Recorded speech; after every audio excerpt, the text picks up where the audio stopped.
Sekarang saya masuk ke sesi yang terakhir, sesi 14 ya. Sesi 15 kan udah kebaca ya. Oke, teman-teman ya. Sekarang kita masuk ke sesi 15.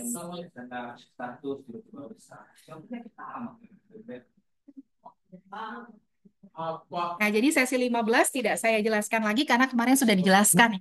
Jadi sesi 15 itu strategi SDM internasional ya. Sudah dijelaskan ternyata. Nah, kita masuk ke sesi 14, strategi kepemimpinan nasional ya. Di mana di sini nanti teman-teman akan lihat bagaimana strategi dari pemimpin-pemimpin internasional. Di sini teman-teman mungkin beberapa kenal ya, ada Oprah Winfrey gitu kan. Ada Mark Zuckerberg gitu kan. Ada banyak-banyak tokoh yang lagi ya, yang teman-teman tahu ada Bill Gates gitu kan. Dan ini siapa? Pencipta Alibaba. Ya, ini siapa? Elon Musk gitu kan ya. Ada banyak lagi gitu kan.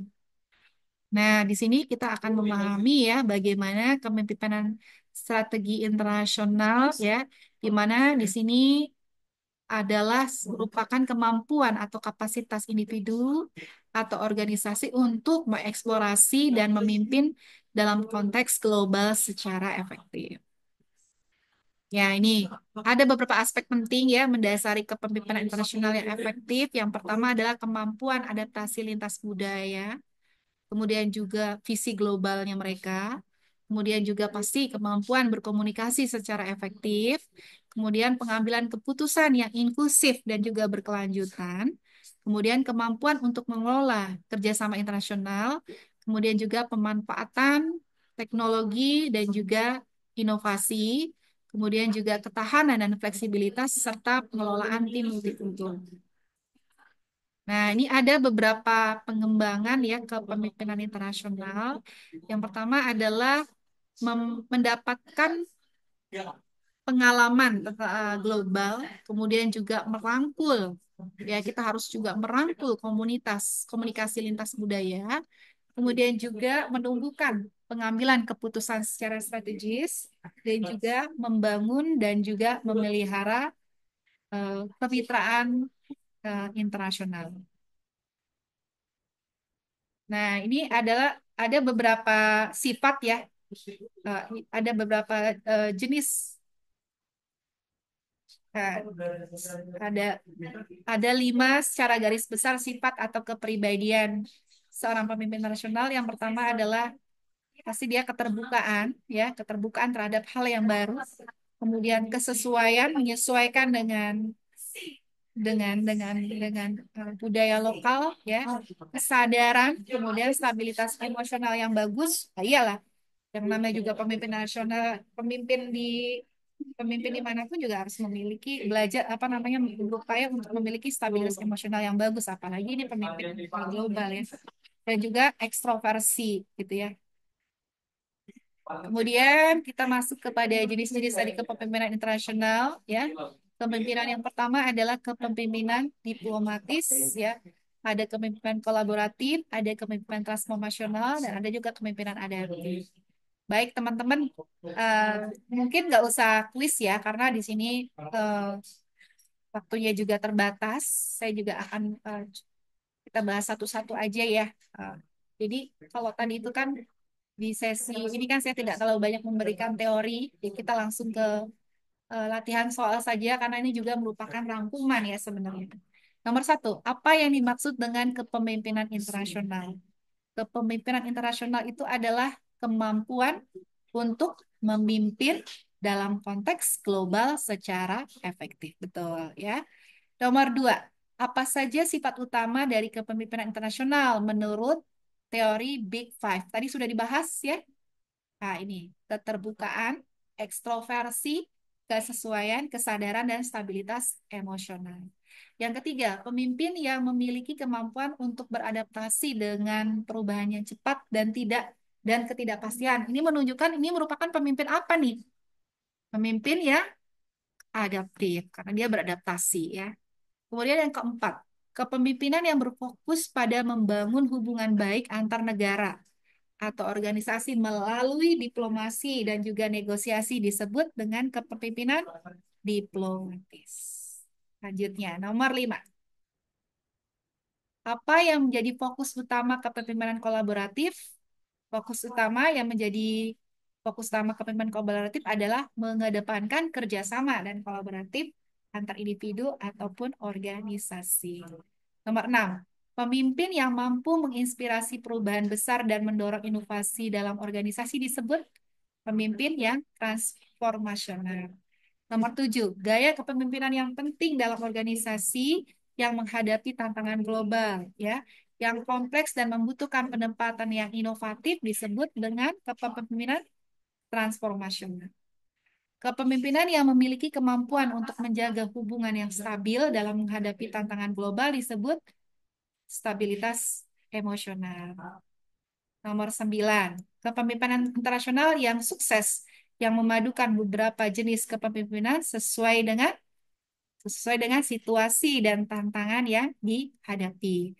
Nomor 10, pemimpin yang memimpin dengan pendekatan yang mengutamakan kesabaran dan pengertian terhadap perbedaan budaya dan juga menunjukkan kepemimpinan disebut diplomatis. Nomor 11, apa yang menjadi fokus utama dalam kepemimpinan adaptif? Jawabannya adalah menangani perubahan yang cepat dan yang tidak terduga. 12, pemimpin dengan sifat keterbukaan cenderung menerima ide-ide baru dan juga inovasi. Nomor 13, kepemimpinan internasional yang melibatkan kemampuan untuk bekerja sama dengan berbagai pihak global untuk mencapai tujuan bersama disebut pimpinan kolaboratif. Sifat kepribadian yang menunjukkan kemampuan untuk tetap tenang dan rasional meskipun dalam situasi yang penuh tekanan adalah stabilitas ekonomi. Apa yang membedakan kepemimpinan transformasional dengan kepemimpinan lainnya?